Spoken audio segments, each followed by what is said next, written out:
Amen. Amen. Magandang umaga po sa ating lahat. Magandang umaga sa ating mga skeletal workforce and magandang umaga po sa ating mga nanonood sa kanilang mga simbahay. So good morning po wherever you are watching. God bless you at ang Panginoon ay patuloy na mag-move sa iyong family and to your household. Today po ay pinagdiriwang po ng ating ng buong mundo, no, the Resurrection Sunday, o yung muling pagkabuhay ng Panginoon. Tama po ba? No? Minsan nakalimutan na natin kasi ECQ na naman no? Okay, no? Ngayon pinagdidiwang Resurrection Sunday, pero gusto ko lamang pong sabihin sa atin lahat, no, na ang Panginoon laging buhay. Especially for those who believe. God is alive at lagi yan nating napapatunayan sa araw-araw nating buhay na ang Panginoon nakikita natin, He is moving in us. Na kahit na sa panahon na to na kung saan pati lugaw ay pinagdedebatihan kung essential o hindi. No, merong isang bagay na hindi dapat pagdebatihan at yan ay ang Panginoon. He is essential sa ating buhay. Na hindi ka mabubuhay without God. Kaya we are celebrating not just because of the Resurrection Sunday na sineselebrate ng mundo, kundi araw-araw sineselebrate natin because our God is good. Pwede bang palakpakan muna natin ang Panginoon?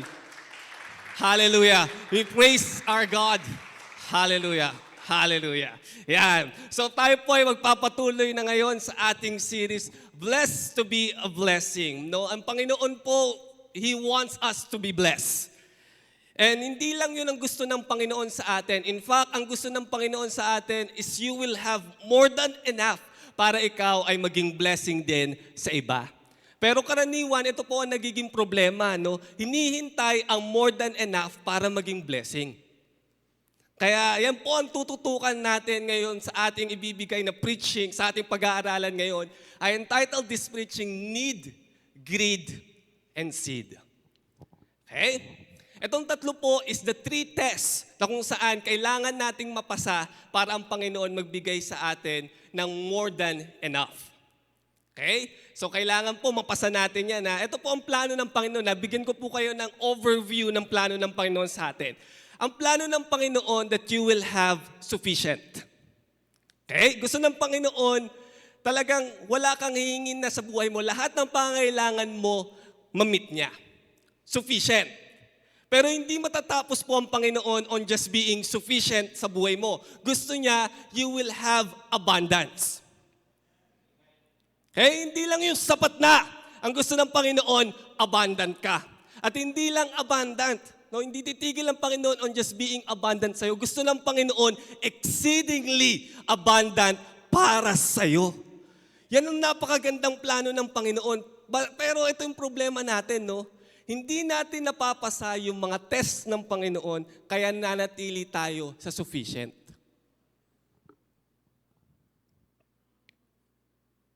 Okay? Nang iba, hiling ng hiling sa Panginoon, Lord, kailan ba kami aangat? Ang problema, hindi mo pinapasa yung test. Kahit ilang beses kang mag-pray, yun lang lagi alam ng laman ng prayer mo, Lord, promotion, Lord, lalong lumago ang business, lalong dumagdag ang profit namin. Pinag-pray mo, pero hindi mo pinapasa ang test. Okay? Let me deal with that today. No, okay ba tayo dyan? Kayo ba ay excited na malaman yung mga test ng Panginoon sa atin? Kasi ayaw ng Panginoon manatili ka lang on sufficient level. Gusto ng Panginoon, ikaw ay pumunta sa exceedingly abundant level. Okay? So una po ang test natin is the test of need. Okay? Yan ang unang itetest sa atin ng Panginoon. Test ng pangangailangan mo. Ano po ba ibig kong sabihin? No? So bago tayo pumunta doon, let me just give an observation. Alam niyo po ba na ang mundo natin, we have this culture of me first. Okay? Ito po ang culture natin. Mine. Nakita tayo maganda, no? Mine. Ganun po tayo. Yan po ang culture natin ngayon. Me first. Uunahin mong sagipin ang sarili mo bago ang iba. Uunahin mong pakainin ang sarili mo bago ang iba. Uunahin mo ang bill mo bago ang iba. Of course. And okay lang naman po yan, no? Me first. Pero dapat hindi po tayo manatili dyan. Tingnan niyo po ito ha. Let us just understand. Yung me first po na culture, ganito po siya. O, turo mo po ang sarili mo, me. Okay, turo niyo po sarili niyo. Yan. Yan si me. Okay? Yan po si me. Si me ay laging merong need. Tama? May pangangailangan po tayo, pangangailangan at karapatang tao. Okay? May pangangailangan ka. Kailangan mong kumain. Kailangan mong mag-survive. Kailangan mong manamit. Maliban na lang kung ayaw mo talaga, no? Kailangan mong maligo. Okay? May pangangailangan ka. Kailangan mo ng pagmamahal. Lahat tayo may need. Okay? Ito ang problema ni me first mentality. May pangangailangan tayo, ang kanyang sasabihin sa kanyang sarili, ito po siya, no? Ang pananaw ni me first, eto, it's up to me to meet my need. May pangangailangan ako. Dahil me first culture, me first mentality, sasabihin ni me, kailangan kong punan ang pangangailangan ko. Kasi eto naman po mga kapatid, no? Sino nga ba naman ang tutulong sa yung punan ng pangangailangan mo, kundi ikaw?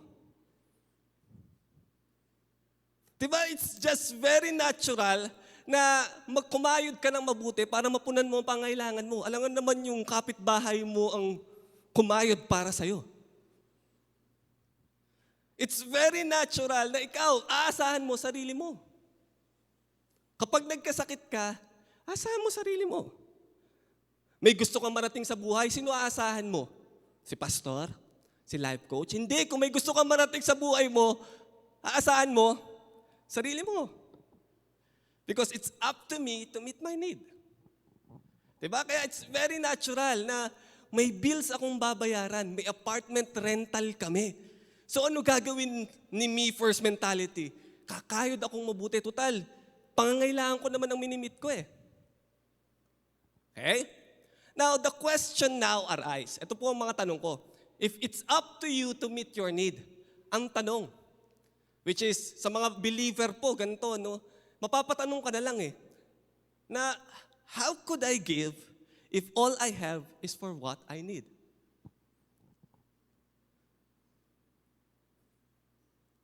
Sino dito yung masasabi mo, sakto lang talaga eh. Nagkayod kabayo ka na, pero sakto lang talaga. Pambayad ng renta, pangkain, pang-survive. Alam mo yung sakto lang? On the preaching, ito po, no? Balikan po natin yung preaching of principles of multiplication. Sabi po ni Pastor Reggie doon, only what is given away can multiply. Ang tanong, kung ang meron lang ako ay sapat lang sa pangangailangan ko, Lord, gusto ko mag-multiply pero paano naman ako makakapagbigay? Tapos ang prinsipyo ng Panginoon, only what is given away can multiply. Lord, parang unfair. Mapapakunot ka na lang eh. Yung ganito eh, ito yung pakiramdam po, no? Gusto mo namang magbigay. Pero, Lord, may pangangailangan din ako. You see the problem? Ito po yung sa atin eh, mapapatanong ka, Lord, sabi mo magbigay ako, pero yung binigay mo sa akin, sakto lang para sa akin.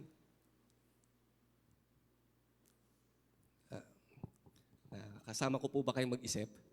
Okay po ba tayo? Di ba ganyan yung nakaranasan natin, di ba? Lord, gusto ko naman talagang mag-tithes eh. Pero kapag tinithes ko to, may bill akong babayaran, may kuryente, may tubig. Wala nang aabot sa akin.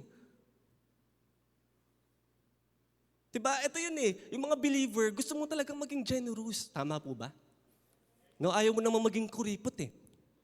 Diba? Gusto natin maging generous. Gusto natin, Lord, gusto ko yung maging katulad mo, maging generous, maging pagpapala sa iba. Pero ano ginagawa natin? Lord, padamihin mo muna bago ako maging pagpapala.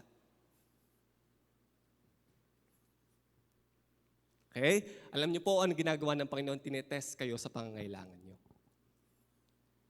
It's the test of need. Na ang Panginoon, binibigay lang sa'yo yung sapat sa'yo. Pero china-challenge ka niyang magbigay. Nakakatakot yun. Diba? Ito po yun eh. Gusto mo naman maging generous. Gusto ko naman, Lord, magbigay. Pero diba, may kasamang takot yun eh. Yung punong-puno yung kaisipan mo, Lord, paano kapag nagkasakit kami, saan ako kukuha ng pang-ospital? Lord, paano kapag nawalan ng trabaho, nag-lockdown na naman? Lord, paano na may pangangailangan ko? Gusto mo magbigay, pero may kasamang fear. Kasi syempre, natural, iisipin mo sarili mo. Sino ba naman tutulong sa'yo? Lord, kapag binigay ko to wala naman akong masasave. Wala naman for emergency fund. Lord, paano pa ako magbibigay?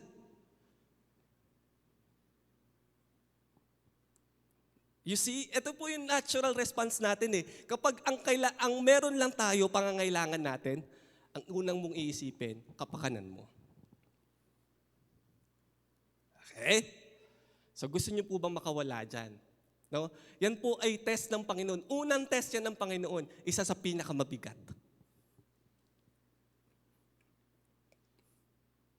Okay? Para po malaman po natin, let me give you an illustration. Bakit ang Panginoon, china-challenge ka na magbigay kahit ang meron ka lang, pangangailangan mo?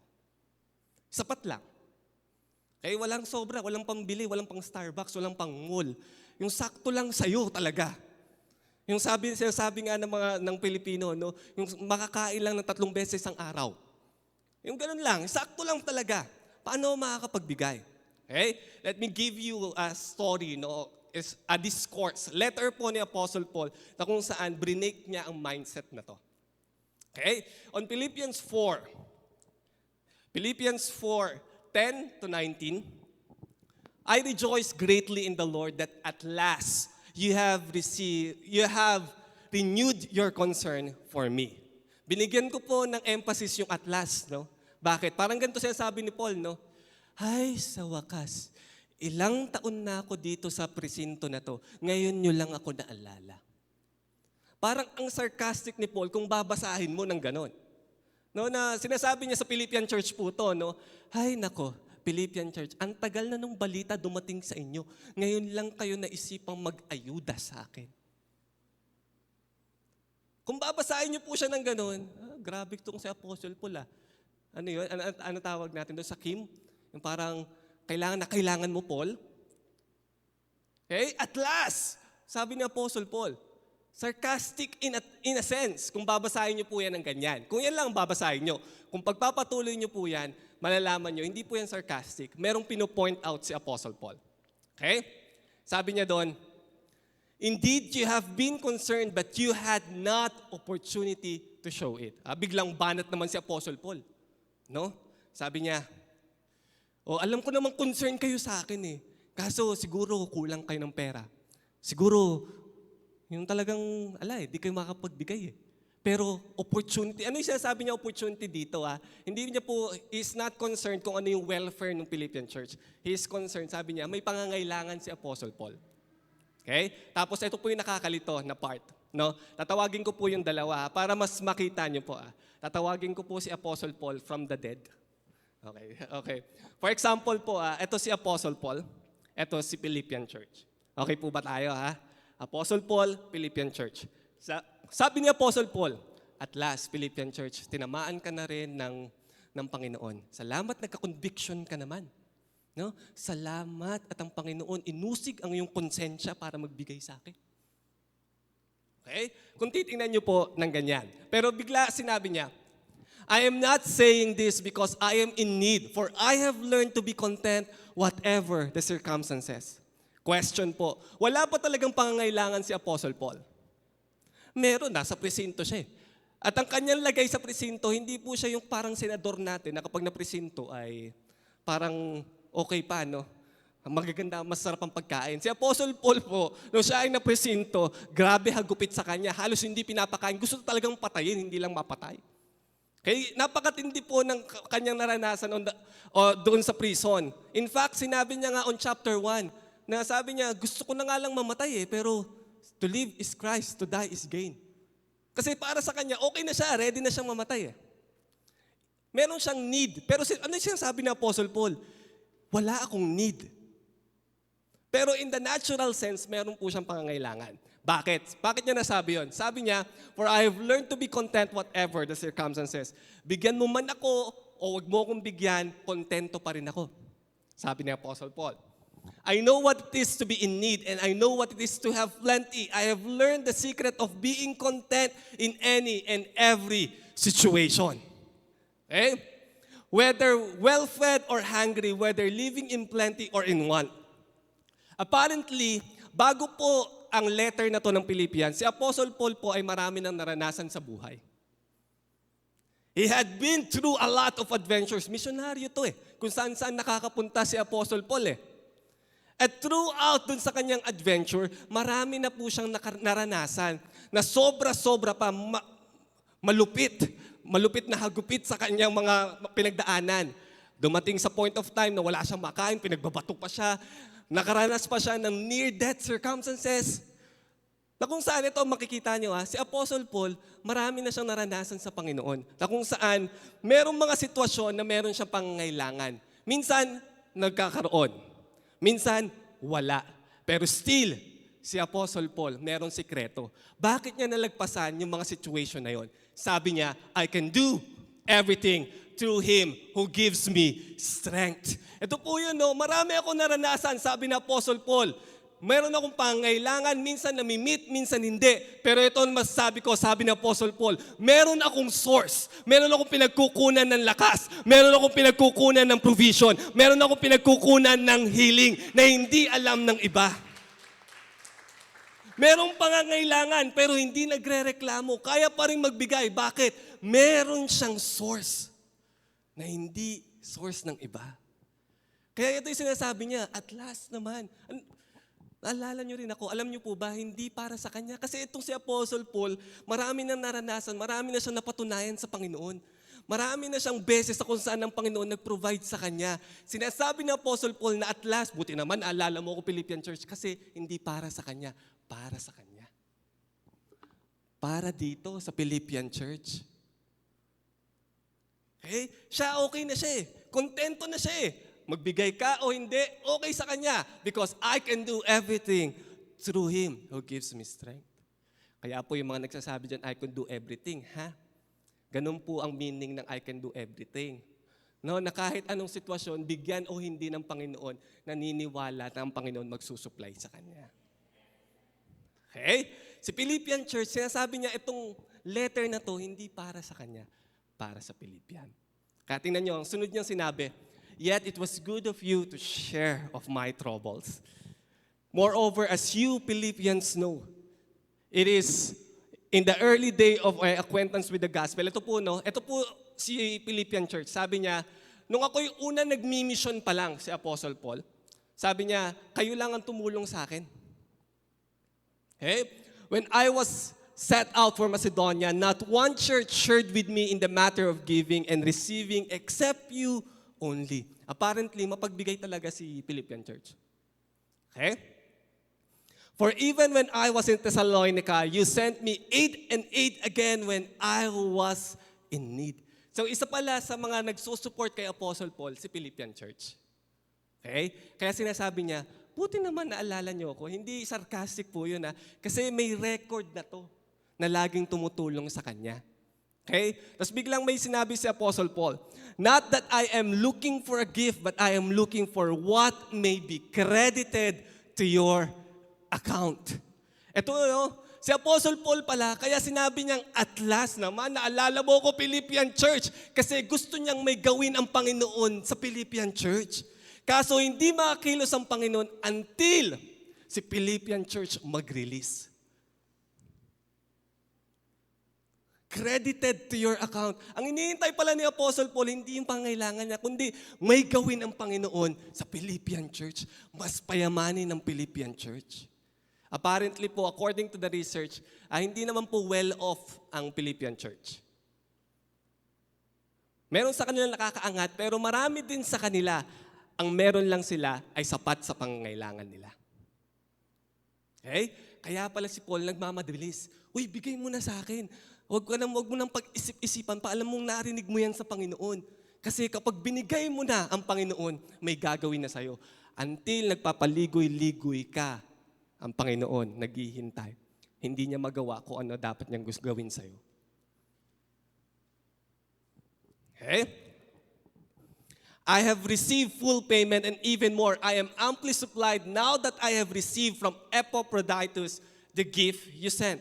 Tinan niyo to ang sinabi niya, they are a fragrant offering, an acceptable sacrifice, pleasing to God. Bakit fragrant offering ang ginamit ni Apostle Paul?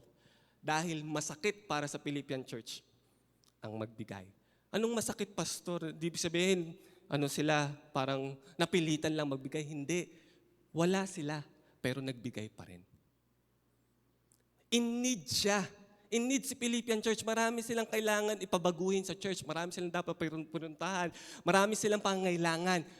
Pero fragrant offering kasi kahit na ang meron ka lang ay pangangailangan mo, sapat sa pangangailangan mo, nagbigay ka pa rin. Masakit pero masaya ka. Fragrant offering.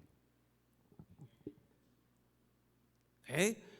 At ito ang pinakasikreto. Bago niya sabihin ang pinaka-favorite ng ating mga believer, bago po yun, no? Ito yung kasi favorite natin, di ba? And my God shall meet all your needs according to His glorious riches in Christ Jesus. Sasabihin ng mga believer, Yahoo! Hindi mo naiintindihan ang context. Binasa ko na po ang context. Bago sabihin ni Apostle Paul yon, nagbigay si Philippian Church out of dun lang sa sapat sa kanya. At sabi ni Apostle Paul, dahil ikaw, kahit ang meron ka lang ay yung sapat para sa pangangailangan mo, pero nagbigay ka pa rin. Now, this time, God will work to you and He will meet all of your needs. Kasi hindi ka nangamba, hindi ka nagpapigil sa pangangailangan mo para mapunan ang sinasabi ng Panginoon sa buhay mo. Ang sasabihin ng Panginoon, sige, inuna mo ang need ng liligay ko sa puso mo. Then, I will meet all of your needs. At tingnan niyo to, medyo kakaiba sinabi ni Paul, and my God. Bakit may my God personal? Kasi si Apostle Paul, merong personal na experience doon sa my God will meet all your needs. Personal experience niya yun na ang Panginoon, nagbigay si Apostle Paul out of, meron rin ako pangangailangan, pero nagbigay pa rin ako. And then, napatunayan niya, my God, meet my needs. The same thing na mag-a-activate sa Philippian Church na kahit ang meron ka lang ay sapat sa pangangailangan mo, pero nagbigay ka pa rin. And then, sabi ni Apostle Paul, meron kang inactivate sa langit at yun ay ang Panginoon imi-meet ang pangangailangan mo according to His glorious riches. Tignan nyo, bago po yung promise, merong ginawa. Basahin niyo yung context. Out of a needy church, still nakapagbigay. Kaya kung ang sinasabi po natin, ang meron lang ako ay sapat lang sa pangangailangan ko. Then, hindi ka makakapagbigay. Hindi, pinatunayan na ng Philippian Church na pwede ka pa rin magbigay. Okay? Naunawaan niyo po. Sige, maraming salamat po sa aking Paul and Philippian Church. Naintindihan niyo po ba? Parang hindi kayo masaya doon. Parang ayaw niyo na. Parang ayaw niyo na ng preaching na to. Okay? Ganun po ang sikreto na ang Panginoon po, imi-meet ang pangangailangan mo. Pero, kailangan mo mag-release. Okay? In fact, when all you have is for what you need, kung yan ang sitwasyon mo ngayon, na kung ano meron ka, sapat lang sa pangangailangan mo, then I tell you this, then, that's where God does a great work in your heart. Yang sitwasyon mo na yan, na sapat lang ang meron ka, ang Panginoon merong ginagawang malaki sa puso mo. Diyan ka nakikipaglaban. Kasi dito sa panahon na to, yung mga agam-agam mo. No? Ito na ang Panginoon nakakatuwa din minsan, no? Na minsan mapagbiro, kumbaga, no? Alam naman niya na ang meron ka lang sapat para sa'yo. Tapos ito gagawin ng Panginoon. Uy, ibigay mo. Diba yung parang mapapasabi ka na lang, hindi ang Panginoon yun, si Satan yun . Alam mo yun, no? Nakakatawa isipin ng Panginoon kung sino pa yung sapat lang para sa Lord, ang dami naman diyang maraming extra, madaming kinita na yung business niya na yun. Bakit hindi na lang yun ang kusapin mo? Bakit ikaw ang kinakausap ng Panginoon? Kasi meron siyang tinuturo sa puso mo. Alam mo kung ano? Tinuturuan ka niya na mag-shift ng mentality mo. Kaya ikaw yung kinakausap ng Panginoon, uy, magbigay ka pa rin. Hindi, Lord, ito may babayaran na naman ako . Hindi, kaya hindi mo maalis yan sa puso mo kahit ilang beses mong tanggalin, no? Nakailang biling ka na sa higaan mo, hindi pa rin maalis sa'yo na sabi, ako magbigay daw ako, ito lang ang meron ako, sakto lang para sa akin. Alam mo kung bakit? Kasi tinuturuan ka ng Panginoon na mag-shift ng mentality from being me first. Gusto niyang matanggal sa'yo yan at maging generous ka pa rin. Because ito po ang generosity, no? Generosity is an outflow of a heart that views God as His source. Ito po yung gusto ng Panginoon sa'yo. Ang generosity po ay hindi po yan yung nakakapagbigay ka dahil marami kang sobra. Hindi po yan ang totoong generosity. Ang totoong generous ay yung kayang magbigay kahit yung meron siya, sapat lang sa kanya. Ito po yan, no? Minsan, tayo po, no? Nakakapagbigay tayo, syempre, lahat ng nagbibigay masaya. Pero iba kasi yung nakapagbigay ka dahil marami kang sobra, naging masaya ka. Pero eto, no? Iba pa rin yung nakapagbigay ka kahit ang meron ka lang ay sapat lang para sa'yo. Masaya ka, pero nasaktan ka. Masakit, pero masaya. Yun ang hinahanap ng Panginoon. Bakit? Ang ginagawa mo, hindi ka na tumitingin doon sa trabaho mo. Hindi ka na tumitingin doon sa business mo. Ang tinitingnan mo na, kahit nasaktan ako, kahit hindi ko alam ang certain future kung ano mangyari sa akin, meron kasi akong source, the source of my need, the source of my food, the source of my healing. Kaya kahit anong mangyari sa akin, makakapagbigay pa rin ako. Kaya ang totoong generous po, ang kanyang nasa isip, kaya kong magbigay kasi hindi naman yan ang source ko. Ang source ko, ang Panginoon. Yan po ang tinuturo sa atin on this stage na kung saan sapat lang ang meron sa atin. Maging generous pa rin kasi ang Panginoon gusto niyang i-shift ang iyong mentality. Gusto niya hindi maging source mo ang trabaho mo, ang maging source mo ang Panginoon. He wants you to shift from me first mindset to God first mentality. Gusto niya mag-shift ka dyan. Na kaya ikaw hindi makapagbigay kasi lagi mong iniisip kung paano punan ang sarili mong pangangailangan. What if mag-God first mindset ka? Lord, kaya kong magbibigay ako kasi alam ko nandyan ka katabi ko. Kaya tinom nyo, sabi ng Panginoon, seek ye first the kingdom of God and all of these things shall be added unto you. Ayaw kanyang maging me first personality. Gusto kanya maging God first. Dahil kapag ito na ang mentality mo, ito na mangyayari sa'yo. It's up to God to meet my need. Kung hindi ka na me first personality na kung saan sinasabi mo, ako lang ang makakatulong sa sarili ko. Kapag God first ka na, sinasabi mo na, it's up to God to meet my need. Eh syempre, mas lalakas ang loob mo dyan magbigay. Kasi kahit magbigay ka, kahit ikaw ang nawalan, kahit nasaktan ka, still, you are saying, Lord, nagbigay ako, sumunod ako sa'yo. Now, it's up to you to meet my need. Ikaw na bahala sa akin. Basta sa akin, sumunod ako sa utos mo. Okay? Yan po ang pagpapakawala doon sa grip of need. Diyan tayo unang sinusubok ng Panginoon. Kaya yung mga nagsasabi po na makakapagbigay lang ako kapag meron na talaga akong sobra, nagkakamali ka, hindi po ganyan kumilos ang Panginoon. On the moment na ang meron ka palang sapat sa'yo, gusto ng Panginoon, magbigay ka. Kasi hindi niya challenge yung amount ng kaya mong ibigay. Ang challenge niya, puso mo. Challenge niya ang puso mo na hindi tumingin doon sa pinagkakitaan mo. Challenge niya ang puso mo na tumingin sa Kanya na real source mo. Okay? Kaya tingnan niyo yung isa sa story on the Old Testament about Elijah, if you remember. Elijah and the widow.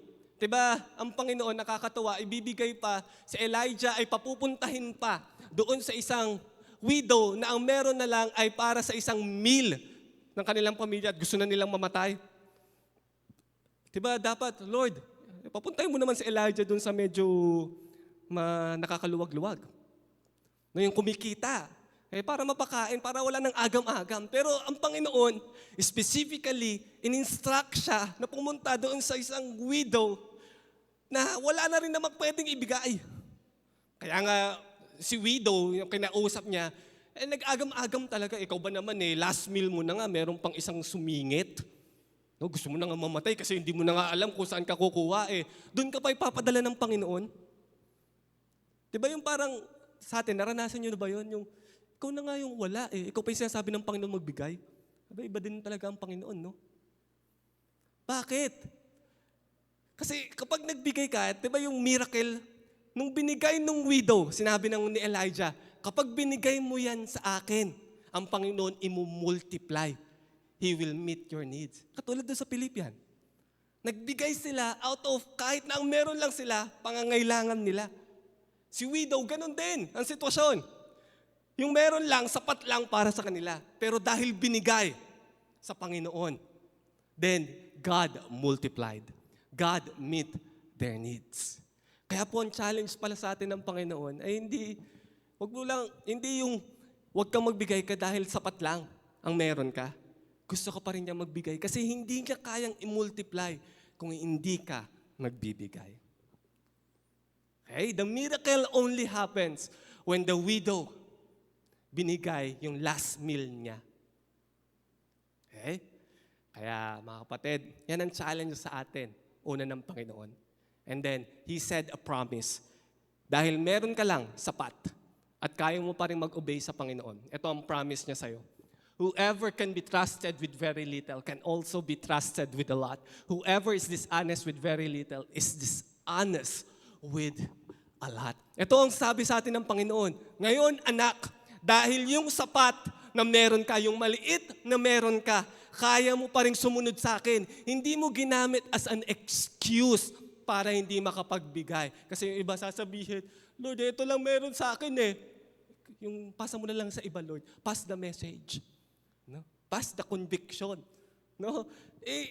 Still, hindi mo siya ginawang excuse. Yung, Lord, sige, dahil sinabi mo, kahit ito na lang pangkain ko eh. Dahil sinabi mo, trusted ka ng Panginoon with little. Sabi ng Panginoon, okay anak, natutuwa ako sa puso mo.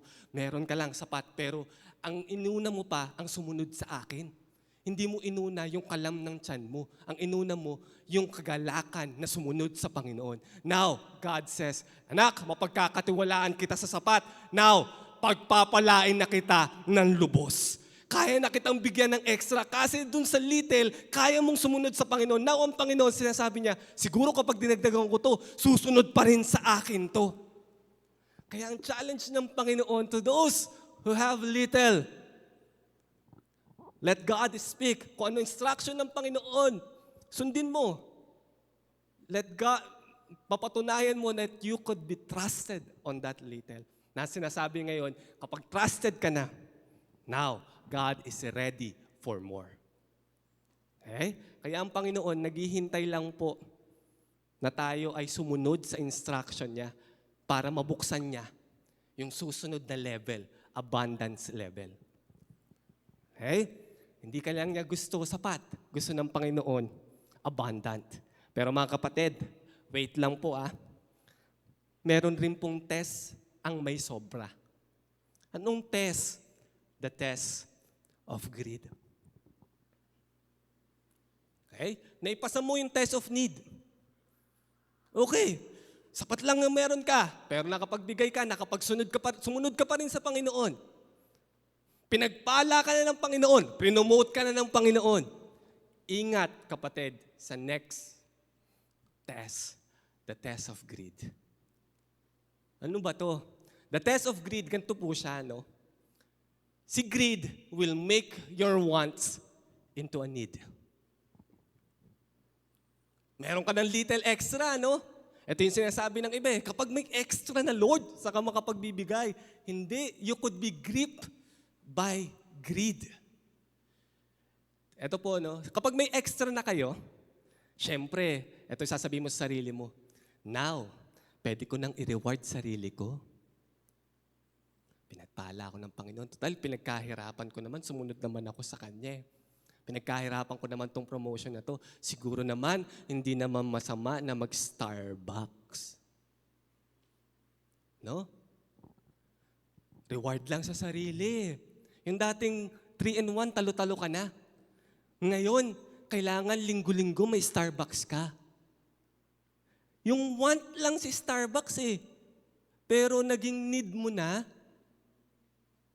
Kasi meron ka ng extra.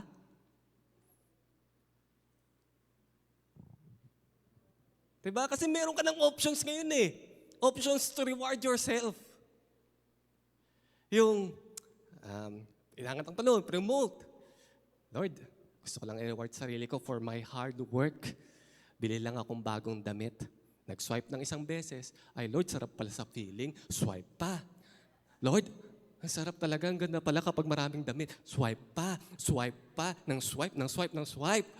No, yung dati, want lang siya eh. I-reward mo lang dapat ang sarili mo, naging need na. Hindi ka na makausap ng Panginoon, anak. Meron akong gustong bigyan mo eh. Eh sabi mo, hindi Lord, re-reward ko lang naman sarili ko. Ilang taon kong pinaghirapan to eh. Because greed, if you will ask me, greed focuses on fulfilling your desire rather than God. Ito yung sinasabi ni greed. Hoy, may pangailangan ka, di ba? Di ba, pinaghirapan mo na yun. Deserve mo yan. Di ba? After all your work, after all the stress, yung mga pinagdaan mo, yung mga pain na pinagdaanan mo, deserve mo yan. Eh, ang desire po natin, endless. Nakamain ka ng isang beses, hindi ka na tumigil. No. Tama. Natawa sila. Parang sabi mo sa sarili mo, isa lang. Nakarami ka na, nakasampu ka na. Isang live pa lang yun, ha? Alam mo yun, it's because yung desire natin, very tricky. Deceitful nga siya eh. Hindi siya matatapos. Isang Starbucks lang, hindi, uulit ka pa. Sigurado yun. But by the way, no, hindi ko po sinasabing mali ang lahat ng yun. Sabi ko lang, wag natin hayaan, ito po si greed eh, na yung sinusunod na natin, desire natin, hindi na desire ng Panginoon. Na yung sinasabi ng Panginoon, uy, tigil mo na yan. Add to cart ka na naman eh. No, tigil mo na yan. Marami ka na masyadong damit. Tigil mo muna yan. Okay? Merong gustong kang ipatulong sa iyo ang Panginoon. Naintindihan niyo po ba yan? May linigay ang Panginoon sa puso mo na need of someone. Eh dahil hindi, Lord, mas importante sa sarili. Kung meron akong desire, makakapaghintay yan. Meron namang ibang tutulong dyan. Eh, ikaw nga ang kinakausap ng Panginoon eh. Okay? Kaya, the same thing. No? Iingat po tayo kahit may little extra na tayo. You could fall onto the greed trap. Okay? Kaya po, merong challenge sa atin ng Panginoon. When you are on the abundant level, ang Panginoon, gusto niya, magbigay ka pa rin. Like what He did to Abraham. When Abraham offers Isaac, do you remember? Si Isaac po ang pinakahinihintay na pangako ni Abraham. No, for 25 years, sila ay nag-uusap ng Panginoon, ang daming ginawa ng Panginoon sa kanya, sumunod siya sa Panginoon, minsan hindi siya, nag-disobey siya. Alam nyo, ito ang katuparan ng pangako ng Panginoon sa kanya. And then one day, sasabihin sa kanya ng Panginoon, Abraham, para i-test ang puso mo, subukan ko na, sige nga, i-offer mo nga sa akin si Isaac. Yung answered prayer mo, i-offer mo nga sa akin. Yung promotion mo, i-offer mo nga sa akin. Yung mga matagal mong pinanalangin, offer mo nga sa akin. Yun yung sinasabi niya kay Abraham, Lord, tagal ko nang pinanalangin to eh. Lord, ito yung pangako mo eh. Ito siya ibibigay mo, diba? Tapos, si Abraham, ano ginawa ni Abraham? Sumunod. Even though masakit kay Abraham yon, dahil nga for 25 years, si Abraham, maraming natutunan sa Panginoon. Na kahit meron na siyang answered prayer, kaya niya pa rin sumunod sa Panginoon. Minsan kasi, diba, nakakalimot tayo. No? Na kung saan may answered prayer, doon pa nakakalimot sa Panginoon. No? Kaya po, iingat po tayo sa mentality na, Lord, kapag binigay mo sa akin to, sisiguraduhin ko, mabibigay ko to. Ito gagawin ko. Nako, yun po ay delikado. No? Kaya ang Panginoon po, even the answered prayer, gusto niya, kaya mo pa rin bang ismunod? Kaya mo pa rin bang i-offer yung mga answered prayer mo? Ginawa ni Abraham, of course, hindi naman natuloy, pero ito'y sinabi ng Panginoon. Merong inunlock ang Panginoon kay Abraham nung ginawa niya yun. Kung kaya mo yan, ito rin ang mangyayari sa'yo. Sabi ni Abraham, sabi ng Panginoon kay Abraham, then the angel of the Lord called to Abraham a second time out of heaven and said, by myself I have sworn, says the Lord, because you have done this thing and have not withheld your son, your only son. Masakit para kay Abraham, pero still, sumunod pa rin sa Panginoon. Blessing, I will bless you, and multiplying, I will multiply your descendants as the stars of the heaven and as the sand which is on the seashore. Yan ang gagawin ng Panginoon sa'yo. When you could still obey God, even na-offer mo yung answered prayer mo, sabi sa'yo ng Panginoon, blessing, I will bless you, and multiplying, I will multiply you. And your descendants shall possess the gate of their enemies. In your seed, all the nations of the earth shall be blessed because you have obeyed my voice. Kung sakasakali hindi inoffer ni Abraham yun, nagmatigas siya ng ulo sa Panginoon. Alam nyo, hindi niya marireceive yan. Ano ginawa niya? Emphasize ko po yung seed, ha? Ginawa niyang seed si Isaac. Yung promise ng Panginoon sa kanya, yung answered prayer ng Panginoon sa kanya, ginawa niyang seed. So that, through your seed, sabi ng Panginoon, I will bless the earth. Kaya pag-usapan po natin yan, ha? When you are, napasa mo na yung greed, kaya mo pa rin i-offer ang Isaac mo. Alam mo, itetest sa'yo ng Panginoon is the next one, the test of seed. Okay? Ano po yon? Let us just give a backtrack. No? From that verse, makikita niyo po yung God's overall plan. May plano ang Panginoon all throughout the world. From that verse, makikita po natin that God wants all nations to be blessed. Yan ang plano ng Panginoon. Hindi lang ikaw, Joseph, ang pagpalain ng Panginoon. All nations be blessed. Ngayon, ang tanong po, paano?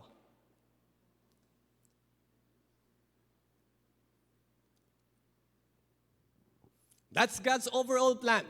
Pagpalain ka, pamilya mo, lahat ng bansa, mapapagpala ng Panginoon.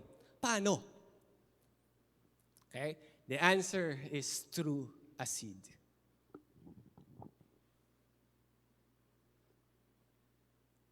Through seed. Magtanim.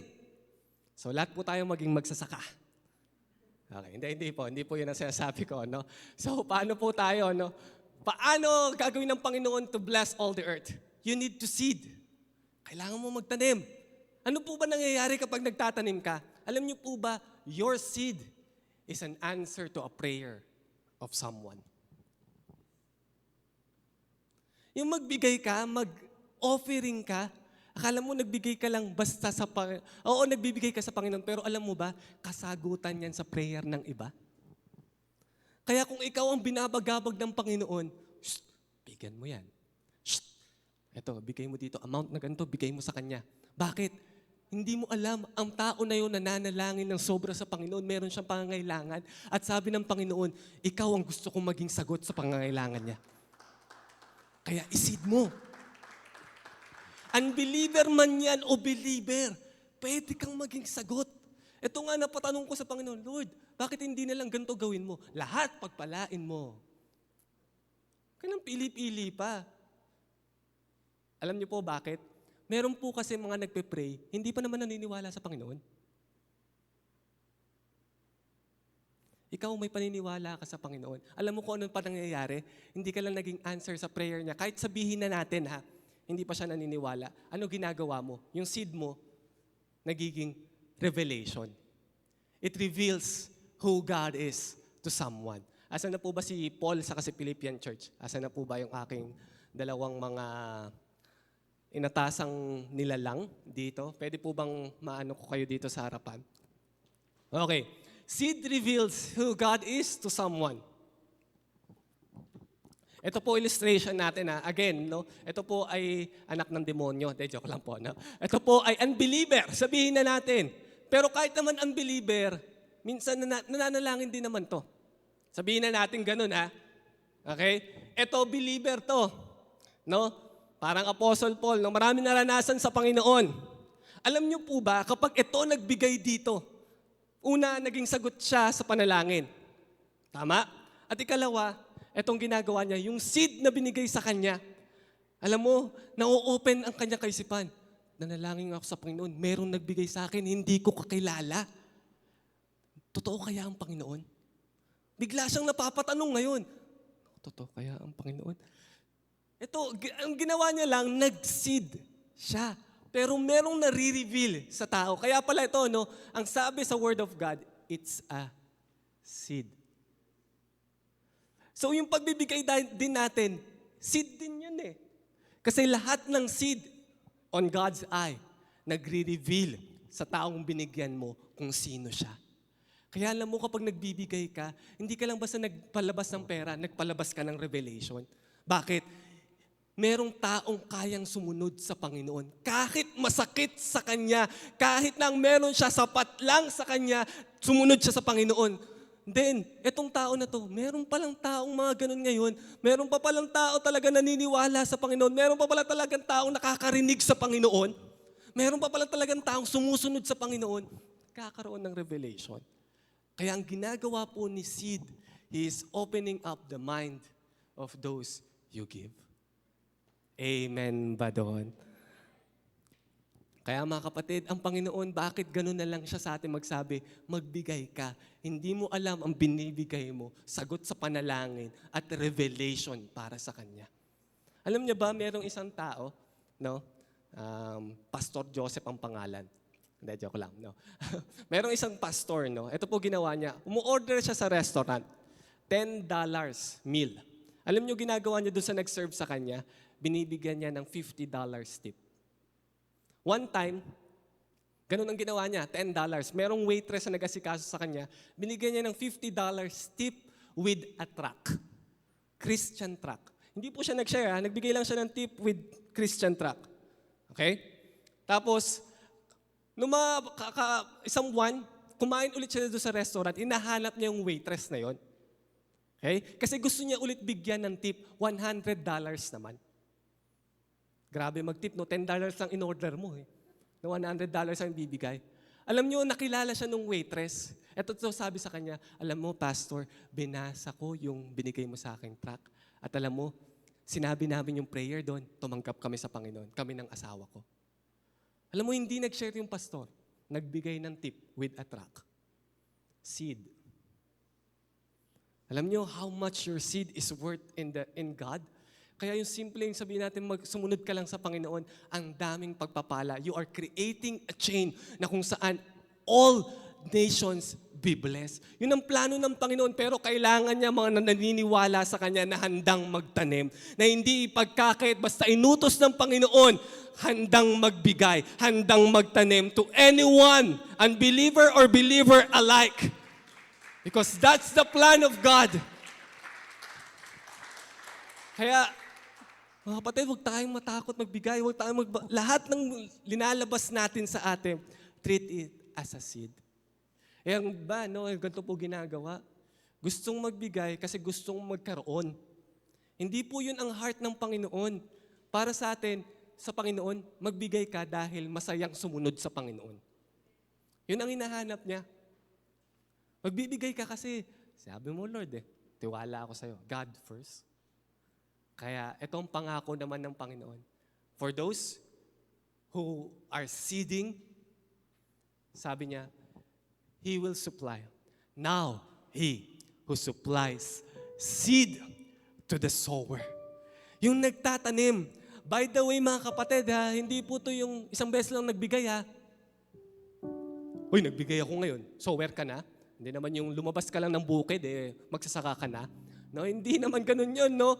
Ang context po niyan, merong record yung church na nagbibigay. Yung kahit out of poverty na sila, nagbibigay pa rin sila. Ang tawag sa kanila ng Panginoon, sower. Kasi meron silang record na kahit meron o wala, nagbibigay sa Panginoon. Sabi niya, if you are that person, if you are a sower, He will supply your seed. Marami ka pang matutulungan. Marami ka pang mabibless. Marami pang tao ang mapag-open mo ng kanilang kaisipan through your seed. And bread for food. Hindi lang yun, Hindi kanya lang bibigyan ng seed, bibigyan kanyang pangkain mo. Ito yung exceedingly abundant. Meron kang sapat, pero marami ka ring sobra. Marami ka pwede pang ibigay. Kasi ang Panginoon binigyan ka ng seed at bread for food.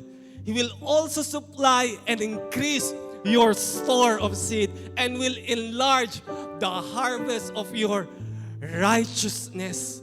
Kaya righteousness po ang ginamit na term is, dahil nung nagbigay ka, narinig mo sa Panginoon eh. Ang righteousness is the right positioning with God.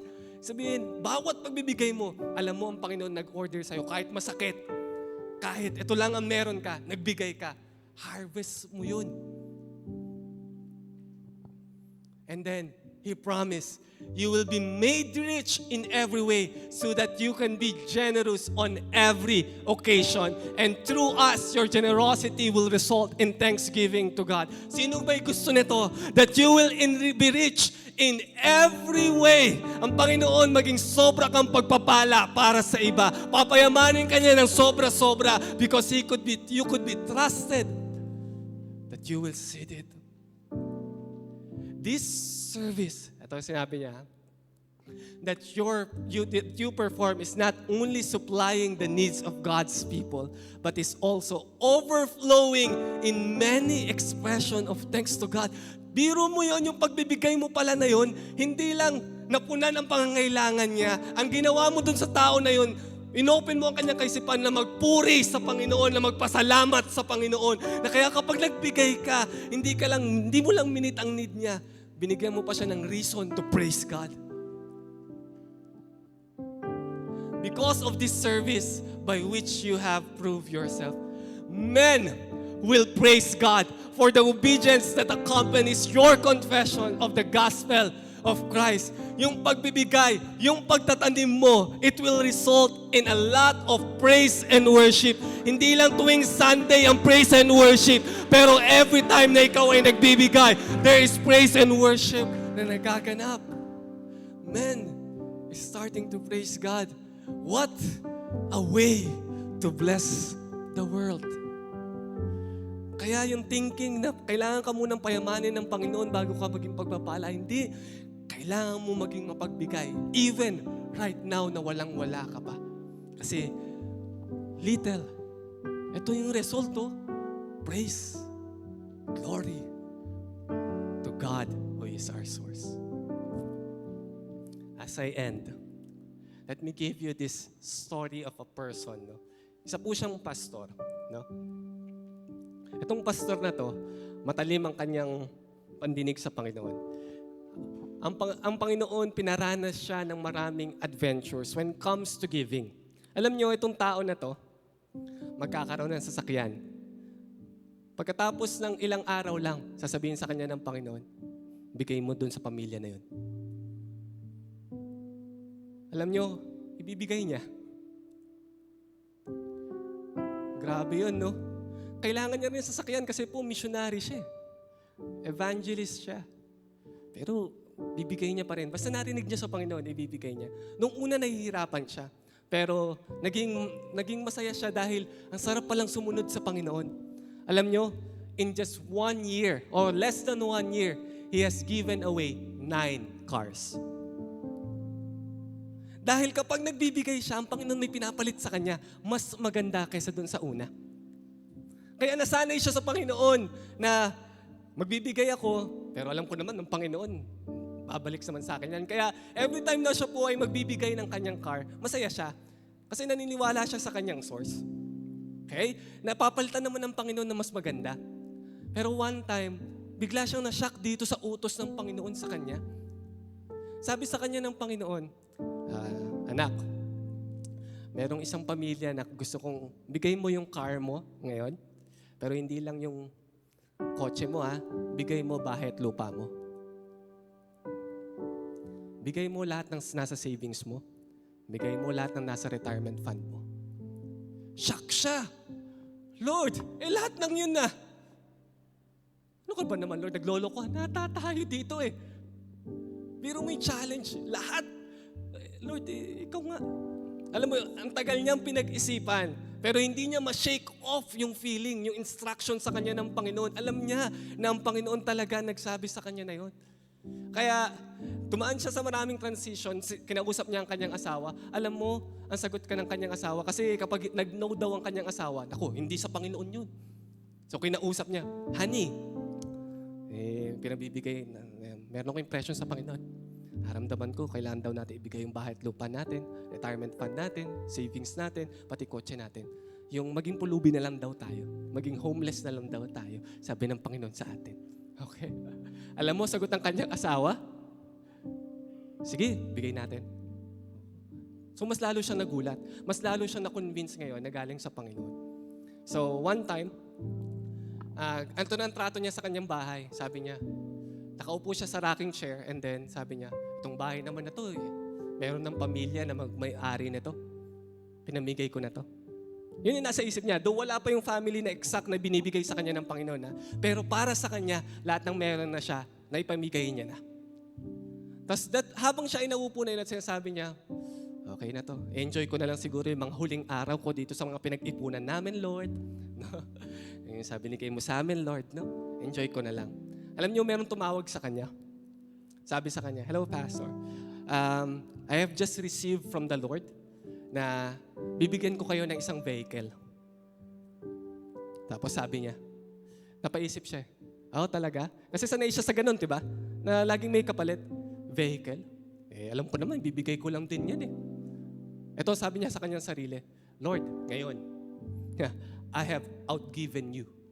Biro mo, binigay ko bahay, lupa ko, retirement fund ko, binigay ko personal ko. Tapos ang ipapalit mo lang, vehicle? Sanay na ako dyan, Lord, bibigay ko din yan . Naisahan na kita ngayon. Natalo din kita. Kasi lagi mo akong tinatalo, Lord . No, laging mas maganda binibigay mo sa akin . Ngayon natalo na kita.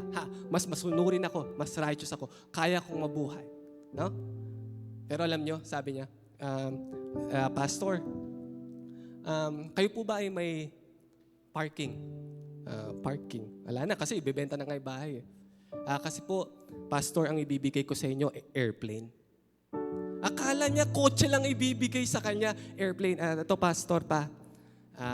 Ito, bumili na rin ako ng pang-parking nito. At nag-hire na rin ako ng pilot para sa'yo. Kahit kailan, sabihin mo lang dun sa pilot na yon, ililipat ka nito kahit saan mong gawin. No, libre, wala kang babayaran, Pastor. And he was so shocked. Nakakala niya, he had outgiven God, pero still, ang Panginoon outgiven him. Akala niya kotse, eroplano pala ibibigay sa kanya. Kaya ito lang masabi ko sa inyo mga kapatid. Akala mo you will outgiven God? You cannot outgiven the one who owns the whole universe. The one who owns the gold and the silver and the diamonds on the earth. He will multiply and He will give you more than you have given. Kaya kung natatakot ka magbigay ngayon sa Panginoon, I challenge you, your God cannot be outgiven. Kung ano mang ibibigay mo ang Panginoon, sisiguraduhin, doble, siksik, liglig, at umaapaw ang ibibigay niya sa iyo. That's your God when you rely to Him as your true source. I hope, mga kapatid, that you will pass the test. The test of need, the test of greed, and the test of sin. Because God wants you to have exceedingly abundantly so that you could give more and more. Let us pray today. Panginoon, maraming salamat, for you are the God who could multiply, the God who continually bless. Blessing, shall I bless you. Multiply, shall I multiply you. This is your God, the God Almighty is speaking to you.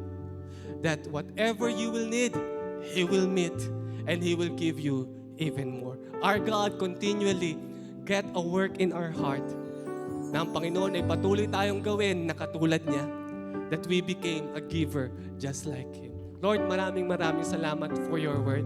In Jesus' name we pray. Amen and amen.